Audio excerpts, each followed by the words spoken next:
앞에 모두 드립니다.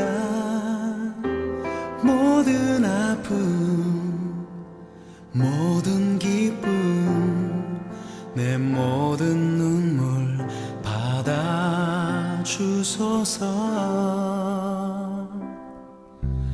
나의 생명을 드리니 주 영광 위하여 사용하옵소서.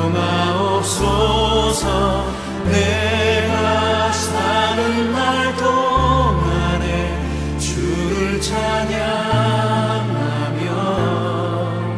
기쁨의 제물 되리.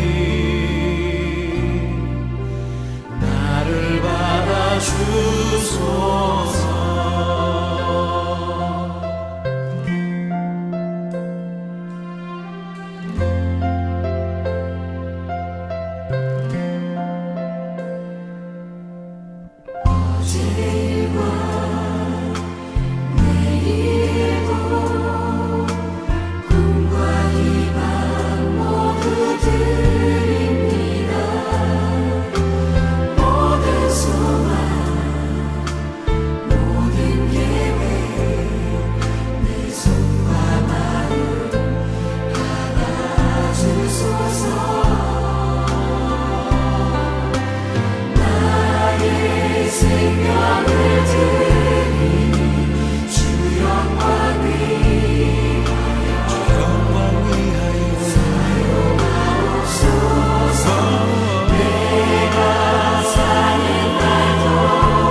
오늘 함께 묵상할 말씀은 역대하 36장 11절로 23절 말씀입니다. 11절.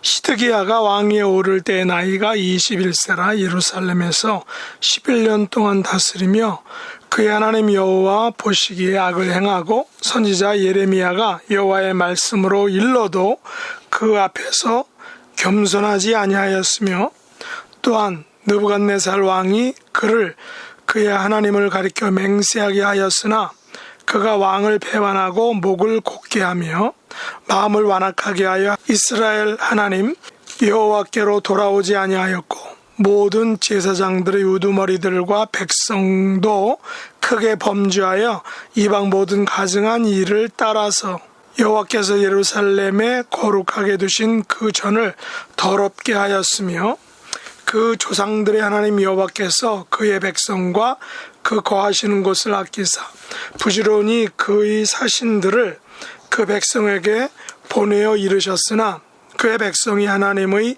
사신들을 비웃고 그의 말씀을 멸시하며 그의 선지자를 욕하여 여호와의 진노를 그의 백성에게 미치게 하여 회복할 수 없게 하였으므로 하나님이 갈대아 왕의 손에 그들을 다 넘기심에 그가 와서 그들의 성전에서 칼로 청년들을 죽이며 청년 남녀와 노인과 병약한 사람을 긍휼히 여기지 아니하였으며 또 하나님의 전의 대소 그릇들과 여호와의 전에 보물과 왕과 방백들의 보물을 다 바벨론으로 가져가고 또 하나님의 전을 불사르며 예루살렘 성벽을 헐며 그들의 모든 궁실을 불사르며 그들의 모든 귀한 그릇들을 부수고 칼에서 살아남은 자를 그가 바벨론으로 사로잡아가매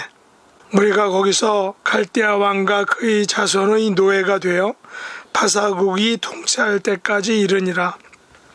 이에 토지가 황폐하여 땅이 안식년을 누림같이 안식하여 70년을 지냈으니 여호와께서 예레미야의 입으로 하신 말씀이 이루어졌더라. 바사의 고레스 왕 원년에 여호와께서 예레미야의 입으로 하신 말씀을 이루시려고 여호와께서 바사의 고레스 왕의 마음을 감동시키심에 그가 온 나라에 공포도 하고 조서도 내려 이르되 바사왕 고레스가 이같이 말하노라. 하늘의 신 여호와께서 세상의 만국을 내게 주셨고 나에게 명령하여 유다 예루살렘에 성전을 건축하라 하셨나니 너희 중에 그의 백성된 자는 다 올라갈지어다. 너희 하나님 여호와께서 함께 하시기를 원하노라 하였더라. 아멘. 오늘 말씀의 제목은 백성을 아끼시는 하나님입니다. 오늘 본문은 유다의 몰락을 가져온 왕들과 또한 그때의 백성들의 모습을 잘 보여주고 있습니다. 오늘 역대하 36장 마지막 장은 잠시 개혁을 이루었던 유다 왕 이후의 유다 왕들의 모습을 통해서 유다 왕국의 몰락과 바벨론 포로를 다루고 있습니다. 요시야 이후에 등장하는 유다의 왕들, 다시 말해 요아스와 여호야김과 여호야긴 그리고 시드기야는 모두 여호와 보시기에 악한 왕들로 평가되고 있습니다. 이들 왕들은 임기가 길지 않은 것을 봅니다. 여호아스는 석 달을, 여호야김은 11년을, 여호야긴은 석 달을, 그리고 시드기야는 11년을 다스렸습니다. 그리고 이들 4명의 왕들은 모두 여호와 보시기에 악을 행한 왕들로 평가되고 있습니다. 특별히 12절에 보면 시드기야 왕은 예레미야 선지자가 여호와의 말씀으로 일러도 그 앞에서 말씀 앞에서 겸손하지 않았다라고 말합니다. 느부갓네살 왕이 하나님을 가리켜 맹세하게 하였으나 시드기야 왕은 그 하나님의 이름을 가리켜 맹세한 것을 저버리고 친애굽 정책을 펴서 왕을 배반하고 목을 곧게 하며 마음을 완악하게 하여 여호와께로 돌아오지 않았다라는 것입니다. 더욱이 모든 제사장들의 우두머리들과 백성도 크게 범죄하여 이방 모든 가증한 일을 따라서 여호와의 성전을 더럽혔다라고 역대기 기자는 평가하고 있습니다. 모든 시대의 정점에는 그 시대상이 보여주는 최악의 상태가 나타나는데 오늘 마지막 장에는 유다의 왕국, 유다 왕국의 마지막 비참한 또 하나님을 등진 그런 삶의 모습을 간략하게 그려주고 있습니다. 15절 이하에 보면 이 같은 최악의 상태에도 불구하고 하나님께서는 유다 백성과 성전을 아끼사 부지런히 선지자들을 보내셔서 말씀하셨으나 유다 백성은 선지자들을 비웃었고 하나님의 메시지를 멸시하였으며 선지자들을 욕하여 하나님의 진노를 피할 길이 없게 되었다라고 합니다. 그 결과 갈대아 왕의 손에 그들을 다 넘기셨는데 갈대아 사람이 와서 성전에 칼로 청년들을 죽이고 또한 청년 남녀와 노인과 병약한 사람들을 긍휼히 여기지 아니했다라고 합니다. 그들은 하나님께서 그들을 아끼시는 마음을 저버림으로 더욱 악행을 하였다는 것입니다. 갈대아 왕은 성전의 대소 그릇들과 보물들과 왕과 방백들의 보물들을 다 빼앗아 바벨론으로 가져갔습니다. 또한 성전을 불사르며 성벽을 헐며 모든 궁실을 불사르고 모든 귀한 그릇들을 부수고 살아남은 자는 바벨론으로 사로잡아 노예로 끌고 갔다는 것입니다. 역대기 기자는 바벨론의 포로됨이 왕들과 백성들 심지어 제사장들과 방백들과 백성의 범죄의 결과라고 했지만 다른 면으로 보면 21절 말씀처럼 70년간의 강제적인 바벨론 포로 기간은 말씀을 불순종한 대가로 보고 있습니다. 열왕기 기자는 바벨론 포로는 불순종에 대한 철저한 심판의 결과라고 말하고 있는데 포로기 이후에 기록한 이 역대기 기자는 바벨론 포로가 단지 심판만이 아닌 동시에 비록 강제적이긴 하지만 땅에게는 희년을 선물한 희년의 축복이요 또한 새로운 시작의 출발점이라는 것을 말하고 있습니다. 다시 말해서 바벨론 포로됨과 포로에서의 귀환은 희년과 새로운 출발이라는 하나님의 언약의 성취, 하나님의 언약이 실현된 사건이라고 보는 것입니다.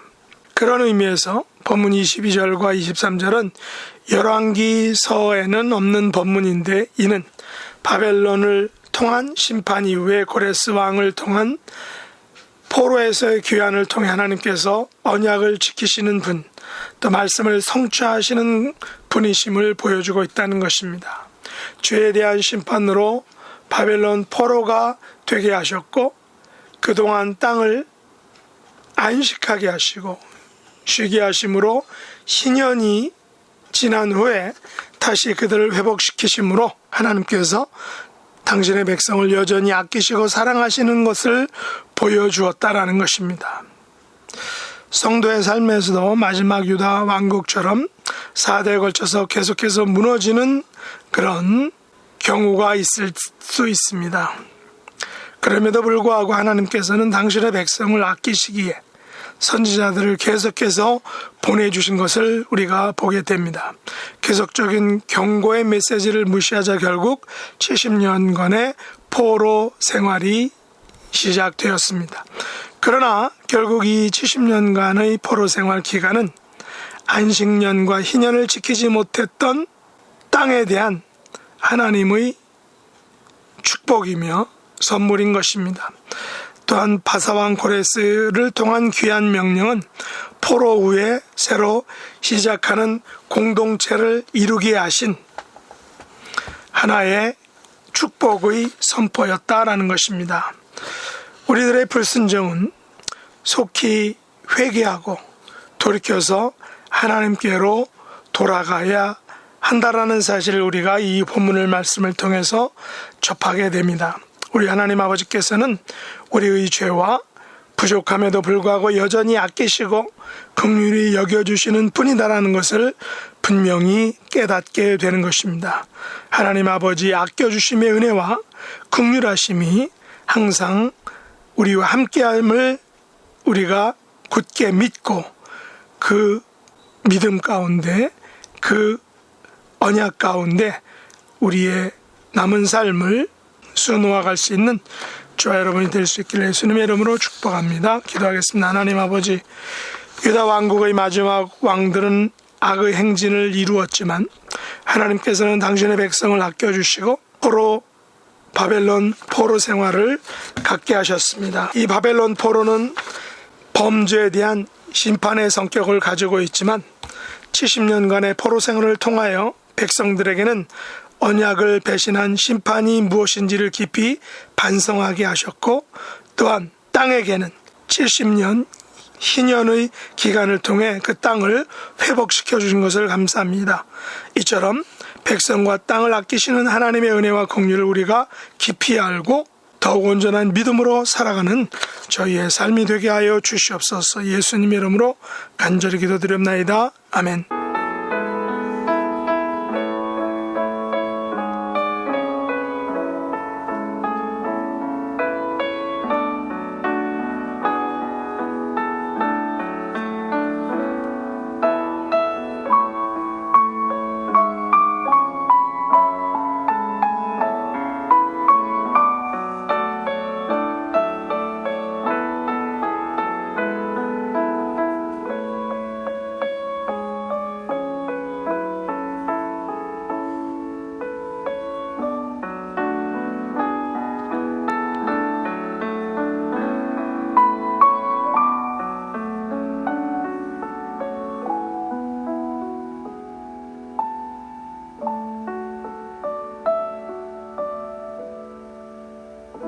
하늘에 계신 우리 아버지여, 이름이 거룩히 여김을 받으시오며 나라에 임하옵시며 뜻이 하늘에서 이룬 것 같이 땅에서도 이루어지이다.